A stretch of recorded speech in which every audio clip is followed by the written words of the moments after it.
first segment, and we'll be speaking with Sarah Russell. While Victorians are coming to terms with the state election results, a small group of voters are simmering over alleged inequity of access among candidates campaigning at aged care homes and retirement villages.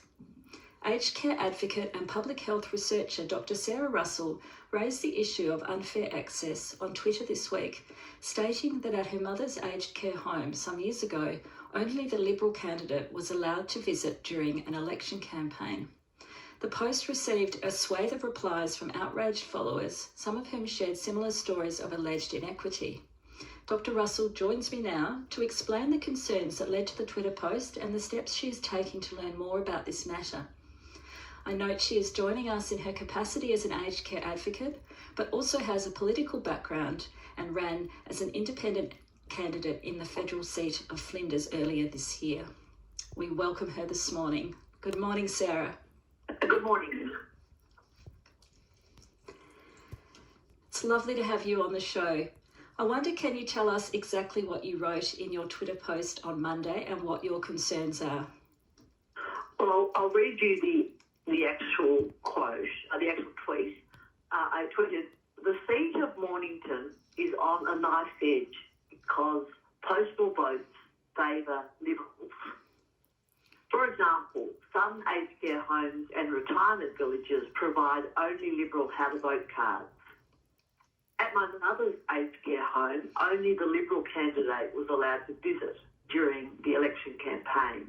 Now, I wrote this tweet knowing it was raising, a contentious issue, particularly for people who are standing as independents, because we have historically had much less access to both aged care homes and residential retirement villages. And the reason I've been given for this over the years, this is not a new issue, as many of the people who responded to my tweet, this is not new. I mean, Karen Phelps, who stood as an independent candidate in Wentworth, I think, she tweeted, this is all around Australia, so it's not unique to the Mornington Peninsula in Victoria. It's actually a national issue. Now, when I've complained about this or raised this issue, I'm not really complaining. I'm not suggesting anything as serious as fraud, as some people are suggesting, or corruption. I'm just suggesting that people who own private businesses, like an aged care home or a retirement village, they are entitled to determine who comes onto their premises. And in many cases, this is not independence.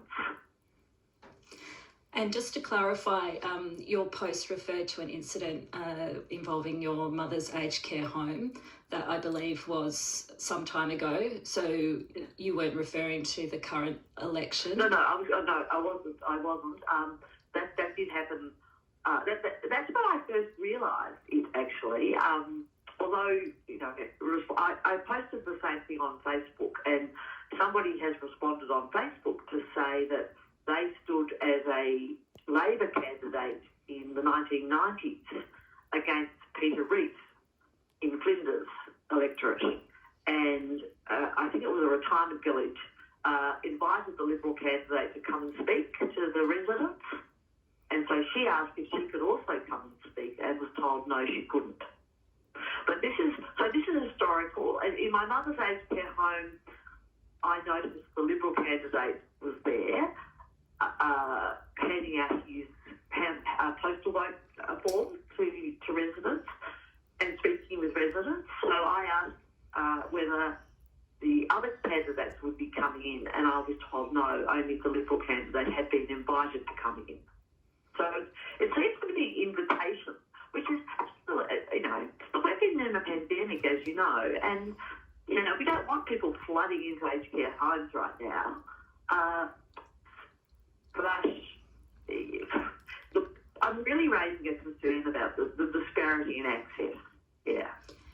Thank you. And can you tell us, at the time that you had that experience at your mother's aged care home, what did you do following that information being... Well, I made some inquiries about why this was the case, and that's when I was told that they are private businesses, and so they can determine. So as we know, aged care homes, although they are regulated by the federal government, they are predominantly owned by private, either for-profit or not-for-profit, but they are private businesses. So that's what I was told, that's when the red flag went up. I'm not saying, all aged care home providers support the Liberal Party or anything like that. I'm not even suggesting that.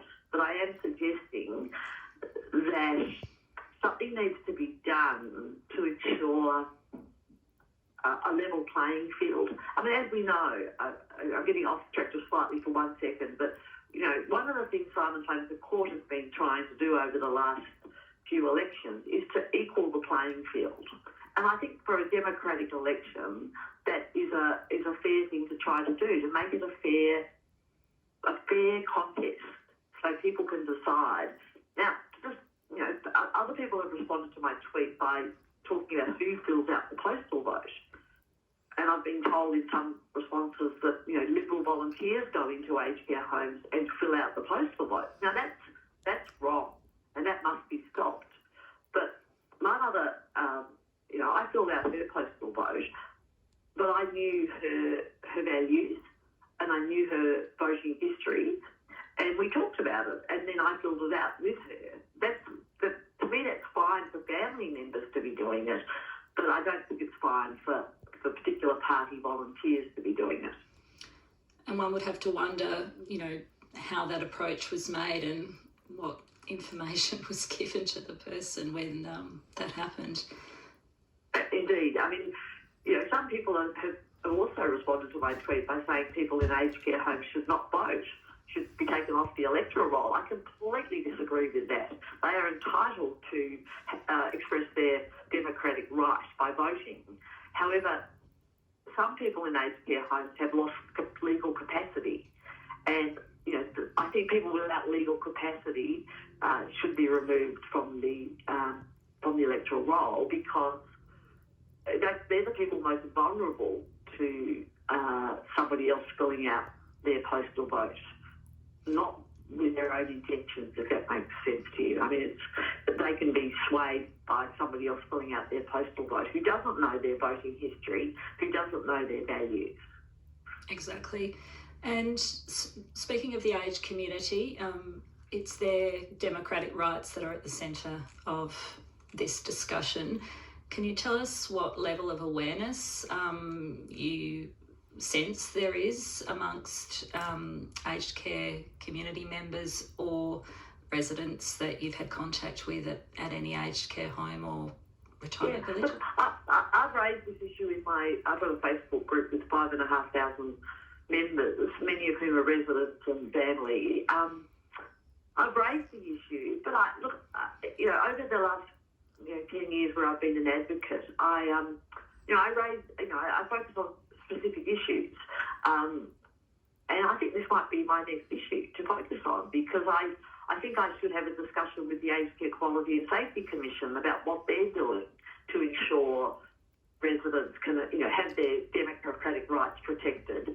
I think this is an issue that needs to be raised, and it really only sparked an interest on Saturday night. I went to bed thinking our independent candidate had won, because it was on the ABC, she'd won. And then we woke up Sunday morning to find, when you go to the ABC how to vote for it, voting site, it said the postal votes favour the Liberals, or the major parties, I think it said, major parties. And she was now on knife's edge, and I thought, wow, it's going to be the postal votes that determine the outcome of this seat. And that's when I started to think, well, this is something it's not going to change things for this election, but I think this is an issue that needs to be properly investigated. And just for listeners who aren't in your Mornington area, would you like to just explain the situation there with the final count and the candidates? Oh, look, it's very close, but it's becoming less close as the postal votes are being counted. I think the postal votes close on Friday.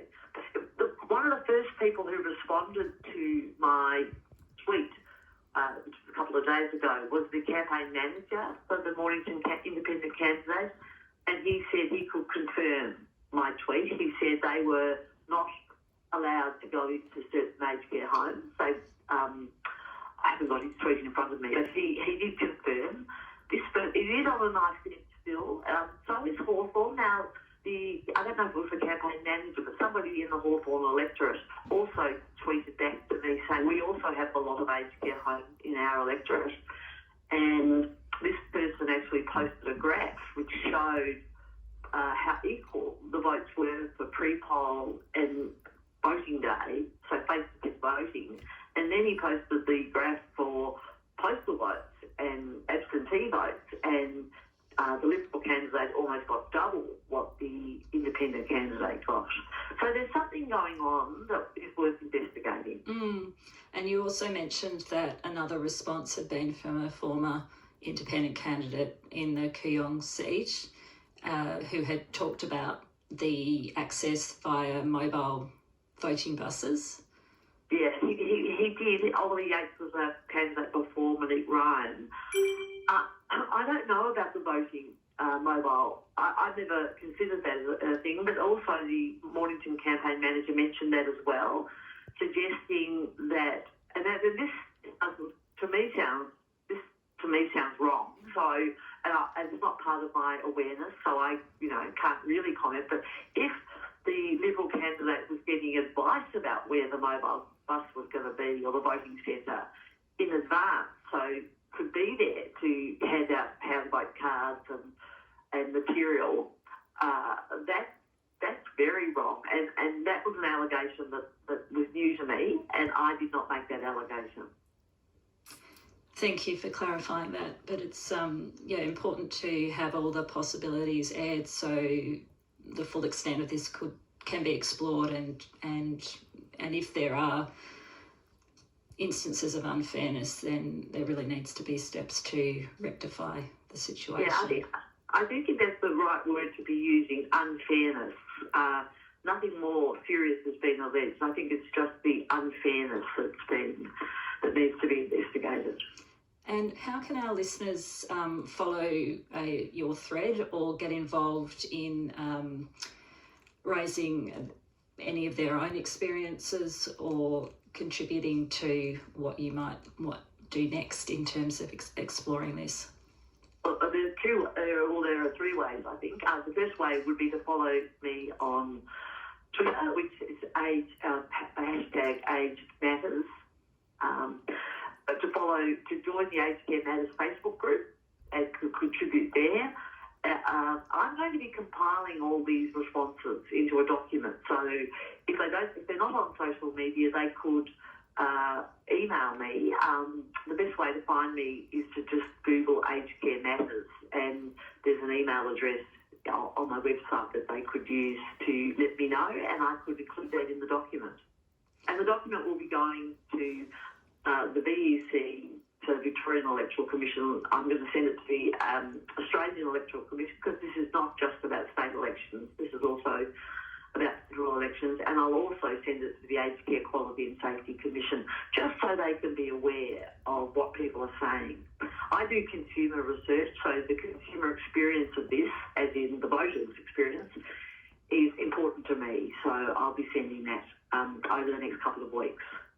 Well, thank you very much for speaking to us this morning, for raising awareness about this potential problem, and we will definitely like to keep in touch and hear if you receive a response or what next steps and actions might be. So, thanks very much for joining us this morning. My pleasure. And that was